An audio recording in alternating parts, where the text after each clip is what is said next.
I know that there were some rumors that originally in the script the alien villain was going to be Legion, and that Jeff Johns at DC sort of suggested Parallax would be a more appropriate villain. Is that true? Could you talk about that? Yeah, it is. Very simply, Legion was a very minor character in the 80s. He came and went very quickly.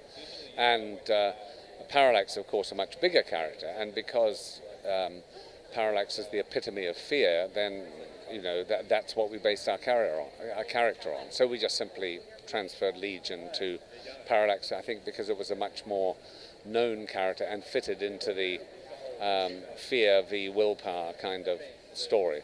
Yeah, and with the sort of planned trilogy or hopeful trilogy, if things work out, is there a chance that Parallax there may be some things leading in this movie towards Twilight Parallax and the evil Hal in the future?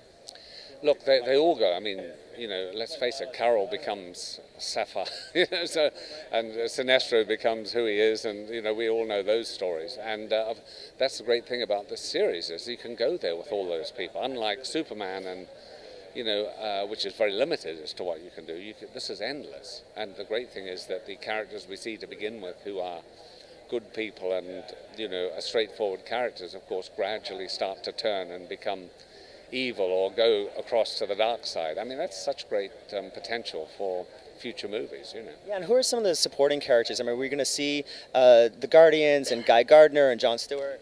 No, you won't see Jon Stewart and Guy Gardner because we've opted for the Hal Jordan character, the test pilot one, who, of course, was the first human to be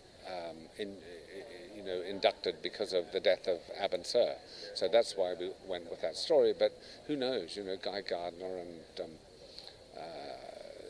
Gardner and Jon Stewart and all these characters, they may well appear. Last question. And with Sinestro, I just wanted to know how much in this film are we going to start to foreshadow the future and where he goes as a character? I don't think it's really foreshadowed in this. We set him up as the character he is, which is obviously head of the Green Lantern Corps, the greatest warrior of all, if you see what I mean, and someone who leads the Corps. I mean, of course, he's very single-minded, very opinionated, very, and a dangerous character, very righteous and so forth. He's all of that.